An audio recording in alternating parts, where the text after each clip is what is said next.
Every sound designer is asked to create some sort of a world in sound. And it's most inspiring when the whole movie essentially requires an original new world of sound. Burt is an Academy Award-winning sound designer who did his very first work on the first Star Wars movies. And in many ways, he's considered the father of modern sound design. There are these iconic sounds that everybody knows. And you meet Ben, and it's like meeting your 7th grade science teacher. He is your 7th grade science teacher. He is the guy that you're like, can you explain to me how gravity works? And he will sit down and explain it to you in a way that you completely understand it using sound effects. I wanted to create a sound for Eve's laser gun in her arm. And I discovered years ago that if you strike a slinky-like spring with any object, you don't just get a clunk on the pickup mic or a ping, you get a pew. That happens because the high frequencies travel faster than the low frequencies. So if you listen to the sound far away down the wire, the high frequencies get there first, and then the sort of mid frequencies and the low frequencies. So you get... It's a laser gun.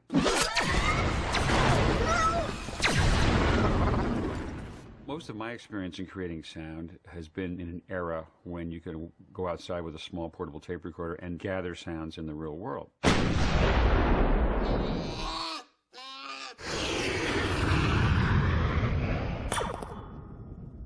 But I've always been fascinated by the roots of sound design for movies, which really goes back to the days when devices were built to create all kinds of sounds.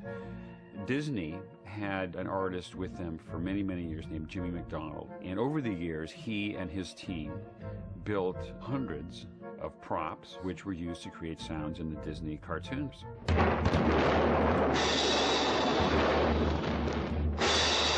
The Disney style was to use musical sounds for sound effects. If a character impacts on the wall, that hit on the wall will probably be a cymbal crash, or maybe it's a funny timpani drum being struck. If somebody zipped across the frame, you might hear a whistle or a flute. And it worked well because those kinds of musical sounds could be controlled in the studio.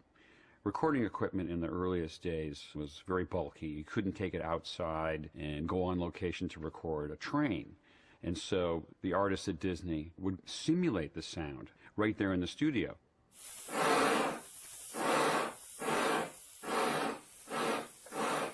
These gadgets could be played as if they were musical instruments, and the timing of the sounds could be tailored to exactly match the picture.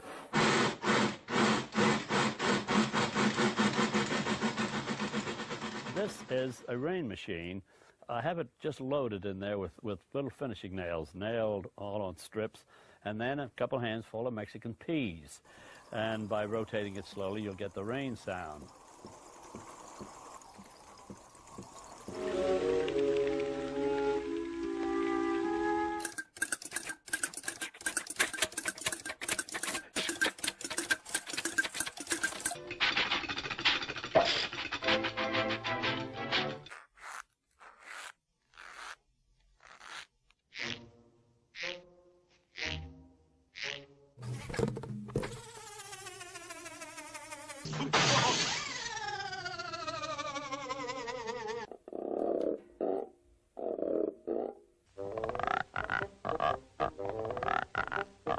And then get some high-pitched squeaks by getting close.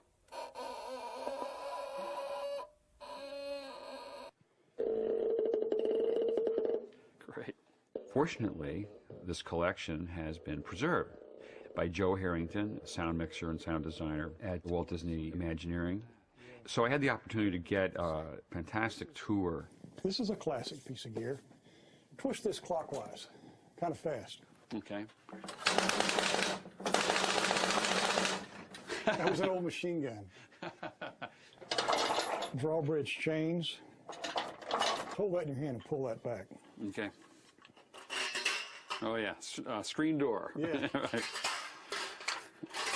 Now, see, I would have gone out and tried to find a screen door. You're going to a lot of trouble, driven somewhere, waited till it was quiet, but here it is right here.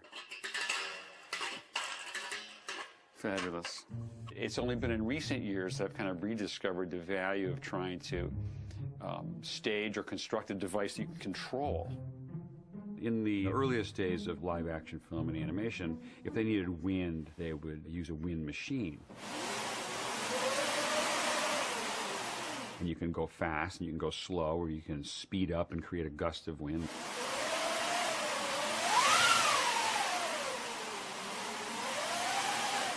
A lot of the wind that we hear in movies has been this artificial wind, just canvas being scraped against wood.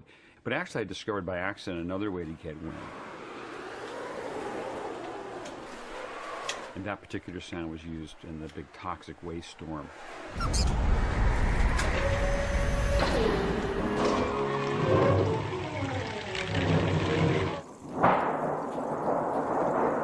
Another classic device is the thunder sheet. It's a piece of sheet metal, and you can get a wonderful low-frequency rumble out of it. The thunder sheet is used a number of places.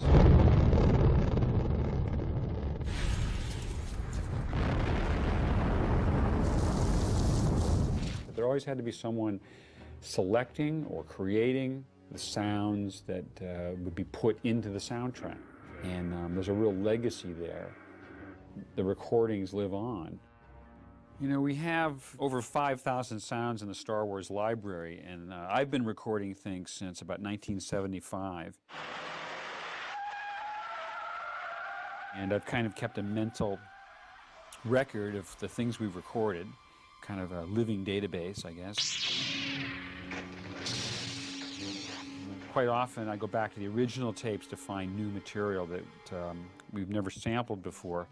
But the stock is breaking down chemically. But we have found they can be resurrected if we place them in an oven, which warms the tapes up and will restore it so we can actually play it on one of our ancient quarter-inch tape machines. You have to learn to bake them correctly. If they're left in too long, you end up with this interesting piece of art, which used to be sound. I don't know. You can use these recordings as a inspiration sometimes for new things.